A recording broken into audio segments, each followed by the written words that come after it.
जानना आपसे कि सामान्य रूप से जैसे जनसंघ से चुनाव लड़ा आपके पिताजी ने, उसके बाद में आपका परिचय लगभग 10 आया? वर्ष उनका संघर्ष का रहा। हाँ। और तब तक मैं थोड़ा बड़ा हुआ, जी 10वीं 11वीं तक की पढ़ाई कर ली और संघ के संपर्क में था ही मैं। जी। मेरा प्राथमिक शिक्षा वर्ग हो चुका था 70 में हाँ और 71 में, और 72 में मेरा प्रथम वर्ष हुआ। जी। और प्रथम वर्ष के दौरान ही मुझे प्रेरणा हुई कि मुझे प्रचारक जाना चाहिए।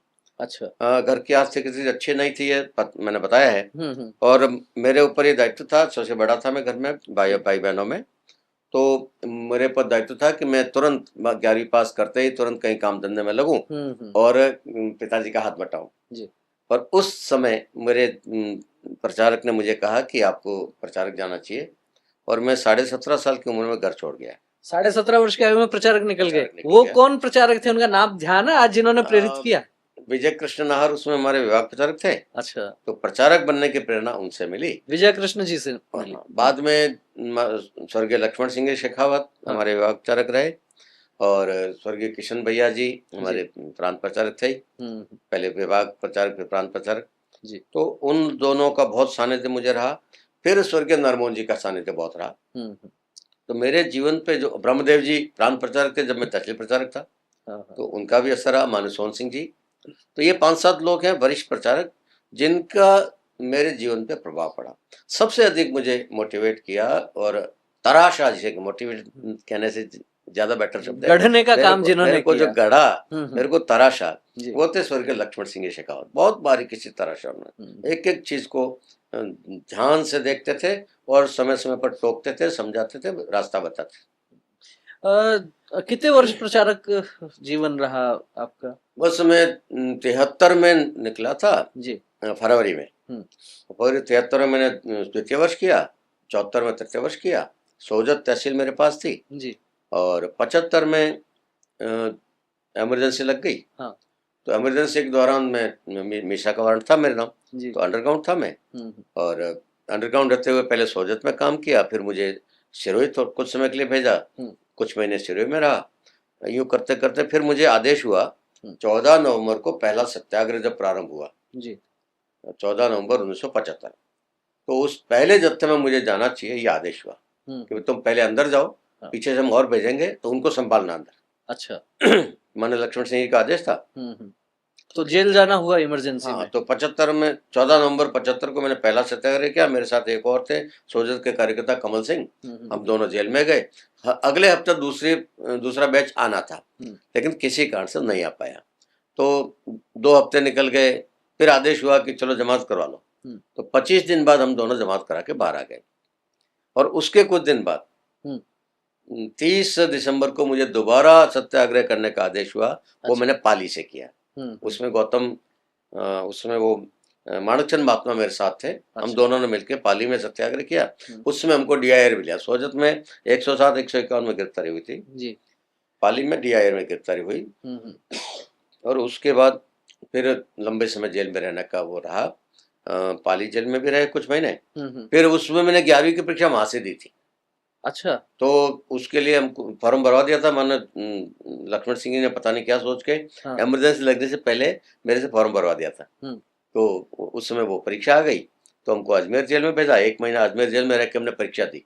अच्छा। मेरी परीक्षा की उस कॉपी पे प्रिंटेड वो मोहर लगी आती थी। परीक्षा केंद्र आदर्श कारागार अजमेर। कारागार से जेल से परीक्षा दी पास की जी। फिर वहां से हम वापस पाली आए। पाली से फिर हमको जोधपुर सेंट्रल जेल में शिफ्ट कर लिया। वहाँ मान्य भैया जी और बहुत सारे लोग थे अंदर जी। लगभग कितने समय रहना हुआ होगा जेल में? कुल मिला के मतलब समझ लीजिए कि 14 नवंबर से लेके और सितंबर 76 तक। सितंबर 76 तक रहना हुआ। और प्रचारक जीवन लगभग कब तक रहा? प्रचारक था, तब तक प्रचारक था मैं। अच्छा। फिर जेल से छूटने के बाद संघ में प्रतिबंध था। प्रचारक व्यवस्था कुछ थी नहीं, न रहने की व्यवस्था थी, न खाने की व्यवस्था थी, कुछ नहीं था। तो मुझे आदेश हुआ कि मैं घर जाऊं और घर जाके अपना काम काज संभालने की कोशिश करूं। मेरे गांव गया, पिताजी के साथ रहा 2-3 महीने, कोशिश की कुछ काम धंधा मिल जाए। अब चूंकि जेल से छूट के आया था, तो कोई काम देने को तैयार नहीं। बड़ा मुश्किल रहा होगा। न कोई दुकान पे नौकर रखने को तैयार, न कोई अपने ऑफिस में नौकर रखने को तैयार, न कोई मजदूरी देने को तैयार। तो फिर इन परिस्थितियों में जो है यहाँ तक कि बैंक वाले लोन देने को तैयार नहीं। उस परिस्थिति में फिर निर्णय किया कि राजस्थान छोड़ना चाहिए। अच्छा। तो मैं पहले गुजरात गया, अहमदाबाद गया, 1.5-2 महीना वहां प्रयास किया कुछ काम मिल जाए। वहां मेरा संपर्क आया मेरे पूर्व जिला प्रचारक अच्छा। प्रताप सिंह जी चौहान, जो जालोर के जिला प्रचारक रहे जब मैं सुनसेक बना था। अच्छा। तो उनसे संपर्क आया, वो भी इसी परिस्थिति में थे। हम्म। तो उन्होंने मुझे सुझाव दिया कि आप शोलापुर आ जाओ। शोलापुर में आहोर के हमारे संघ के कार्यकर्ता सूरज जैन और उनके बड़े भाई शांतिलाल जैन, उन दोनों ने एक हुबली में उनकी दुकान थी, सोलापुर में नई दुकान करी, ये पेपर की, कागज की। तो उस दुकान पे काम करने के लिए मेरे को बुला लिया उन्होंने। प्रताप सिंह जी पहले से ही वहां थे, मेरे को और बुला लिया। हम दोनों ने मिलकर दुकान पे काम करना शुरू किया।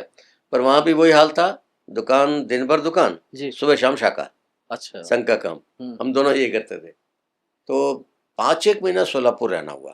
फिर वापसी हो गई वापस राजस्थान। फिर 5 महीने वहां रहने के बाद लगा कि वो दुकान भी इतनी नहीं जम रही है कि हम 2 का खर्चा उठा सके। तो फिर प्रताप सिंह ने मुझे आबू रोड शिफ्ट किया। अच्छा।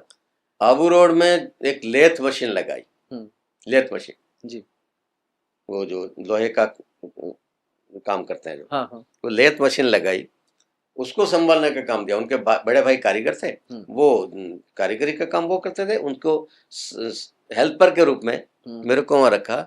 लगभग साल भर वहां रहा। तो उसमें भी वो दिन भर वो लेथ मशीन और शाम को शाखा। तो वो भी एक तरह से प्रचारक जैसा ही जीवन निकला वो भी जी। तो समझ लीजिए 78 तक मैं वहां था, 78 शुरुआत तक। अच्छा।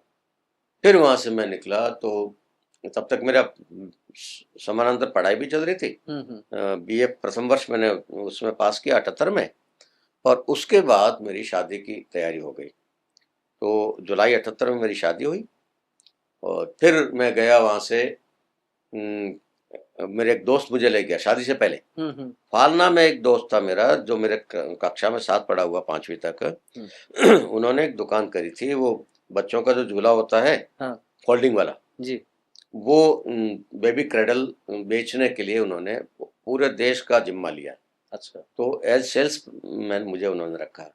बहुत सारे काम किए। तो उसमें रहते हुए 300 रुपये महीना में मैंने लगभग 9 महीने 10 महीने वहाँ काम किया जी। उसका फायदा मुझे हुआ, ये पंजाब से लेके ठेठ कन्याकुमारी तक, ये आधे से ज्यादा भारत में देखने को मिला। काम के साथ साथ में भारत के खर्चे से भारत दर्शन हो गया, कंपनी के खर्चे से भारत दर्शन हो गया जी। फिर उस दौरान 2 महीने कोयम्बटूर में रहने का भी काम पड़ा। फिर कुछ बात पे कुछ परिस्थिति ऐसी बनी कि मुझे वो छोड़ना पड़ा। फिर मैं गया बाड़मेर। तब तक मेरे छोटे भाई की नौकरी लग गई थी बाड़मेर में, SBBJ में कैशियर की। अच्छा। तो उन्होंने मुझे वहां बुला लिया, बाड़मेर के आदर्श विद्या मंदिर में शिक्षक की नौकरी की। अच्छा, फिर एकदम लाइन बदल गई बिल्कुल, व्यापार से आप आगे शिक्षा में। फिर बाड़मेर में 4-5 महीने काम करते करते अचानक आदेश हुआ कि चौटन के प्रिंसिपल जो थे वो नौकरी छोड़कर चले गए, और चौटन स्कूल नई नई लगी है और वो संभालना मुश्किल हो रहा, तुरंत जाओ। अच्छा। तो मुझे बाड़मेर छुड़ा के वहां भेज दिया, चौटन पहुंच गए। 5-6 महीने वहां काम करके उस स्कूल थोड़ा जमाया। दिवाली पे मैं घर आया, फिर कुछ शारीरिक कुछ ऐसी समस्या पैदा हो गई कि 3-4 महीने में जा नहीं पाया। तो फिर वो भी वहाँ छूट गई। उसके बाद फिर मैंने कंपटीशन के एग्जाम दिए। अच्छा। LIC, बैंक, ये दोनों एग्जाम दिए। LIC में मेरा सिलेक्शन हो गया, उसमें ज्वाइन कर लिया। उसके कुछ महीने बाद SBBJ में कैशियर के में सिलेक्शन हुआ, फिर वो मैंने ज्वाइन नहीं किया। LIC में रहते हुए मैंने ग्रेजुएशन पूरा किया, और वहां से फिर मैंने मारवाड़ ग्रामीण बैंक के मैनेजर के वो कंपटीशन फाइट किया। अच्छा। उसमें भी मेरा सिलेक्शन हुआ। LIC छोड़ के मारवाड़ ग्रामीण बैंक में मैनेजर के रूप में 6.5 साल नौकरी की। लगभग 3.5 साल LIC, 6.5 साल बैंक। वो करते हुए संघ का काम लगातार कर रहा था। तो नगर कार्यवाह, तहसील कार्यवाह, जिला कार्यवाह, वो